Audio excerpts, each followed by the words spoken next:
Jay-Z like the nicest. What?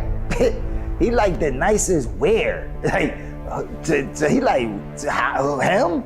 He like this nicer than who? He ain't nicer than my niggas. You ain't just heard my niggas that I had on the radio?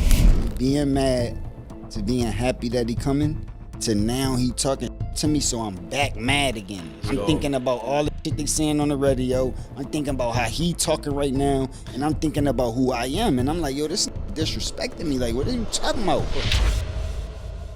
Cassidy just dropped a bombshell. He says Roc Nation made him untouchable overnight, and not in a good way. Behind the scenes, doors closed, brand deals vanished, and his name got erased. Now, he's naming names. In a recent interview, the Philly rapper pulled back the curtain on Roc Nation's quiet grip over the industry, something most artists are too afraid to say out loud. This wasn't a rant. It was a direct challenge to power, calling out names, moves, and what really happens when you don't fall in line. And right as the pressure started building, Memphis Bleek, Jay-Z's longtime ally, stepped in with a response. Cassidy didn't hold back. He claimed Roc Nation, under Jay-Z's leadership, doesn't just influence the music industry, it controls it. And according to him, that control isn't always used to uplift. He talked about endorsement deals that disappeared, business partners who suddenly cut ties, and phone calls that stopped once he pushed back. To Cassidy, this wasn't coincidence. It was a deliberate freeze-out. He didn't say Jay-Z personally made the calls, but he didn't have to. Word on the street is that Cassidy made it clear that Roc Nation is the kind of machine where things happen without a single public move. And here's where things get darker. Cassidy claimed that speaking up against this quiet control isn't just risk, it's career. In his words, once you challenge the system, they make sure you don't eat. Not just in music, but across brand deals, touring, even podcast guest spots. People start treating you like poison, not because of your talent, but because they don't want the smoke. And he's not just talking about himself. He hinted that up-and-coming artists, especially the independent ones who don't sign management deals with the right people, are being shut out before they even get started. They release great music, build fan bases, go viral, but when is it time to level up? Silence. There's something chilling in the way Cassidy describes it. He almost laughs at how invisible the process is. They don't gotta say your name, he said. They just make the right calls to the right people, and boom, your lane is gone. So while some folks might brush him off as bitter or past his prime, Cassidy's warning feels less like a rant and more like a coded message to artists trying to understand why talent alone isn't enough, and why, sometimes, silence isn't just golden, it's enforced. But here's the thing, Cass isn't just speaking for himself. What he's saying echoes something deeper that's been bubbling under the surface for years. Because once you start listening closely, not just to Cassidy, but to other artists too, this stops sounding like a one-off. It starts looking like a playbook, a quiet system built to punish those who don't play along. So let's connect the dots. First up, Gilly Da Kid. You probably know that way before the podcast fame, Gilly was one of Philly's sharpest pens. And back in the early 2000s, Rockefeller came knocking, ready to sign his group, Major Figgis. But the deal? Straight disrespectful. 7 members, only 12 points. Gilly said they'd have to sell a quadrillion records to make some goddamn money, so he said no. And that's when the tone changed. Gilly's cousin Wallow later revealed that Jay-Z didn't take the rejection lightly. According to him, Jay straight up said, "I'ma make it hard for you."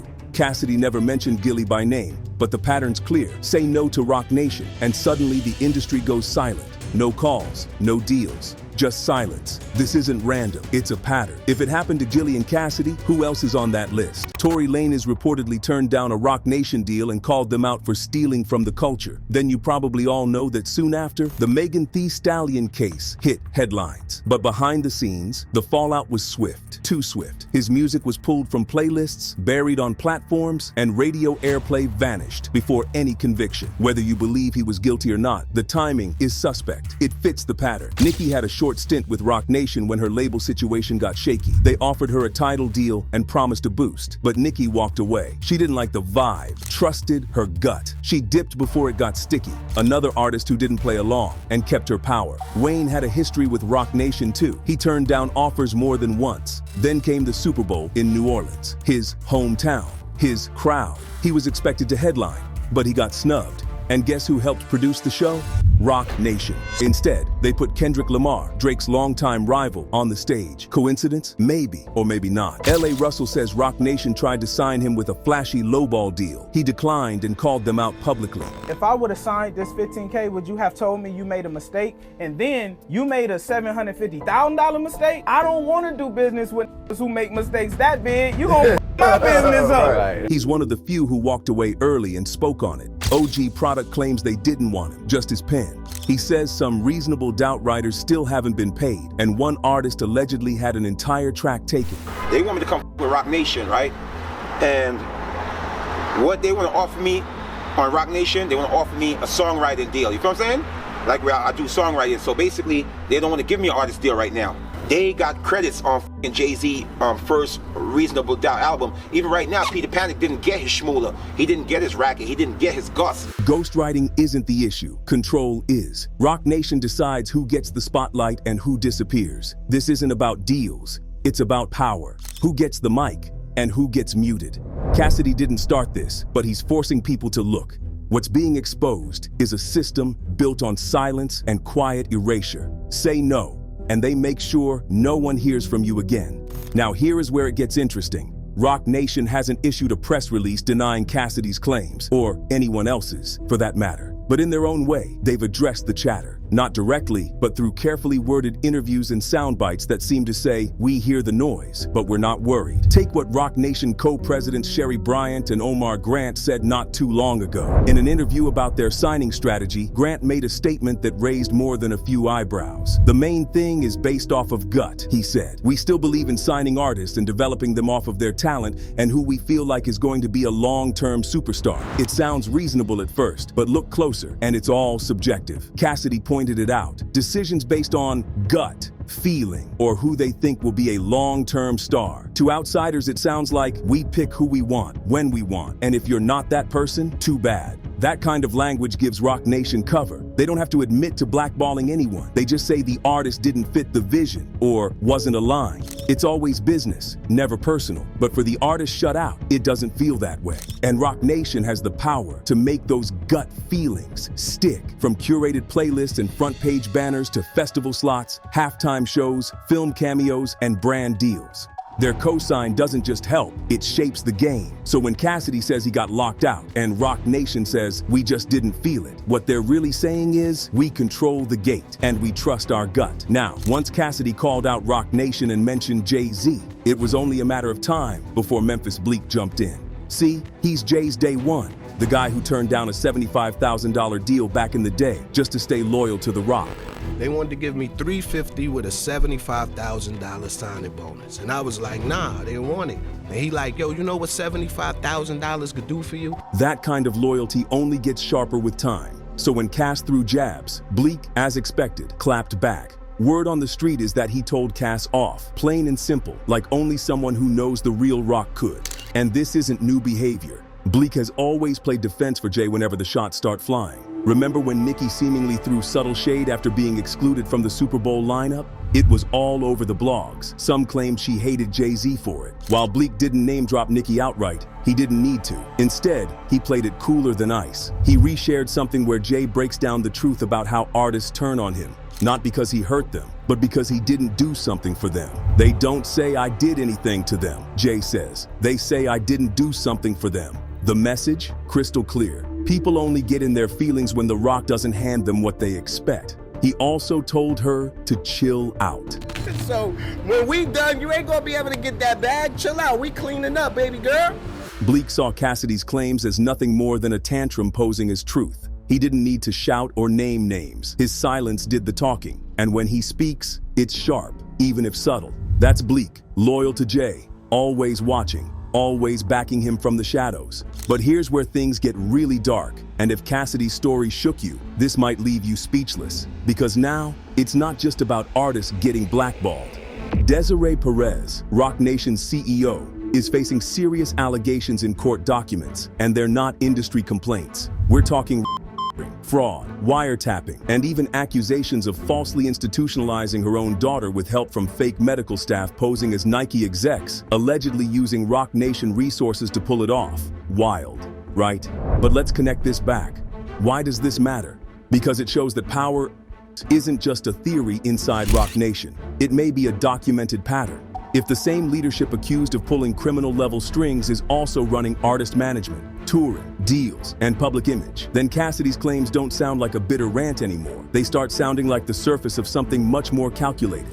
This isn't just industry politics. This might be systemic control, quietly enforced from the top. And if these accusations hold weight, the real question becomes, how deep does the silence go? And how many artists have suffered while the machine kept spinning? Now, here's the part that really turns Cassidy's claims from opinion into something more undeniable. The fans saw this coming. Even before Cassidy spoke out, everyday listeners were connecting the dots on social media, and their receipts line up with everything he's describing. One fan didn't just co-sign Cass, they pulled names. They posted a list of black artists who were allegedly signed to at RCA Records, and according to them, were sabotaged while associated with that label or Roc Nation. Normani, Tinashe, Bryson Tiller, H.E.R., SZA, Khalid, Victoria Monet, Jasmine Sullivan, Lucky Day, Brandy, Elle Varner, Jordan Sparks, Fantasia, Jennifer Hudson, Marsha Ambrosius. That's not random, that's a pattern. Artists with critical acclaim and fan bases, yet somehow they all plateaued in the same place. Another fan didn't hold back. Everyone at Roc Nation moves shady. They want people to believe their artists have more impact than they actually do. It's embarrassing. The frustration is clear. It echoes Cassidy's claim that Roc Nation isn't just gatekeeping. It's manufacturing influence while quietly pushing others to the sidelines. And then there's the fan who took it even further, arguing that Roc Nation's moves aren't random at all, but part of a deeper agenda. They believe the label is behind Chris Brown's industry freeze over the Rihanna incident, quietly sidelining Rihanna herself to keep Beyoncé on top, and even had a hand in Tory Lanez's conviction following the Megan Thee Stallion shooting. They also claim Roc Nation has it out for Young Money, fueled by long-standing jealousy, and is now using Kendrick Lamar as a strategic piece in a bigger game to down Drake. Now sure, some of this reads like conspiracy, but when fan theories line up with real artist stories, they start sounding less like speculation and more like insider knowledge finally leaking out. And whether it's Cassidy calling it out, Nicki hinting at it, or fans piecing it together post by post, one thing's becoming real obvious. People are starting to question the polished image Roc Nation has carefully crafted, and the longer the top stays silent, the louder those whispers get. Now, with all the shadow bans, quiet blocks, and backdoor deals bubbling up, people aren't blind to it anymore. They're piecing it together. They're waking up. And Cassidy? He might sound like he's just venting, but sometimes the loudest rants come from the deepest truths. Here is the real question. How many artists gotta vanish, get shelved, or fall off before we admit it's not always about talent? Sometimes it's about obedience. And it's not just Cassidy anymore. Another Roc Nation insider has stepped forward, saying even more and naming names. Whatever this is, it's spreading. And it's about to get darker. Keep watching, keep questioning. And if this video hit a nerve, drop your thoughts below. Who do you think they'll silence next?